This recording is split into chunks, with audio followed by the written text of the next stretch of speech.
یہ میں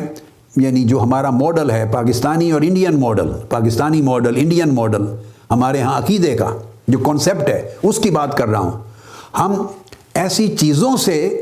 ثابت ہونے والی بات کو عقیدہ کہہ دیتے ہیں کہ جو دلائل میں ہی جن کا وجود نہیں ہوتا، اور شرعاً اور علماً ان کو دلائل میں بھی داخل نہیں کر سکتے۔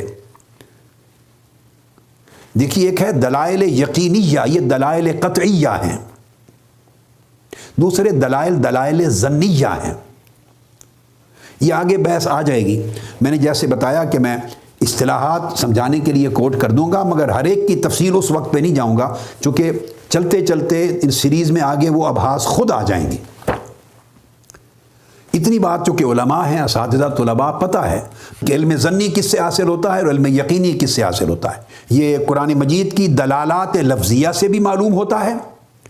اور احادیث کے جو اسناد ہیں اور ان کی جو تواتر اور مشہور اور غریب اور مستفیض اور اخبار احاد اور متواتر، ان کے فرق سے بھی ثابت ہوتا ہے۔ اس پر بحثیں ہیں، علم یقینی کیسے ثابت ہوتا ہے اور علم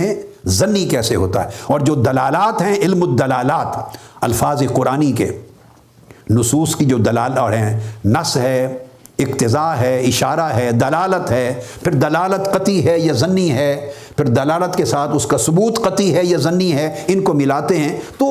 اس سے علماء کو معلوم ہے کہ کس سے علم ظنی حاصل ہوتا ہے اور کس سے علم یقینی۔ تعریف یہ ہے کہ ہمارے ہاں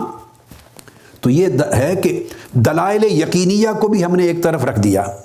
دلائل ظنیہ کو بھی اٹھا کے ایک طرف پھینک دیا، اور ان چیزوں پر ہم نے عقائد کا مدار کرنے کی عادت بنا لی ہے جو نہ دلائل یقینی میں آتے ہیں نہ دلائل ظنی میں آتے ہیں، یعنی علمی طور پہ ان کا مرتبہ دلائل میں ہی نہیں ہے، ان کو ہم نے عقائد بنا دیا۔ تو مثلا کسی استاذ کا قول ہے، کسی شیخ کا قول ہے، کسی بڑے عالم کا قول ہے، بڑے مفتی کا قول ہے، کسی بزرگ کا قول ہے، تو وہ قول اگر دلائل شرعیہ نہیں ہیں تو اسے آپ عقائد دینیہ کا حصہ نہیں بنا سکتے،